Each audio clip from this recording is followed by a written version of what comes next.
করে খেয়াল রাখতে হবে।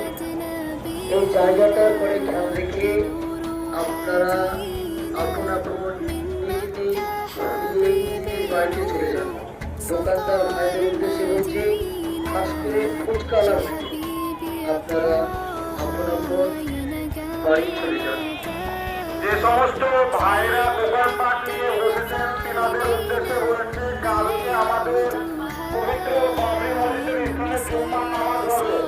তাই আপনাদেরকে অগ্রিম জানানো যাচ্ছে, আপনারা কালকে সকালে কোনো রকম মাঠে কেউ দোকানপাট করবেন না। কালকে তাই জুম্মার নামাজ রয়েছে বাবরি স্থানে, তাই আপনাদের উদ্দেশ্যে জানানো যাচ্ছে আপনারা কালকে কেউ মাঠের মিডিলে দোকানপাট নিয়ে আসবেন না।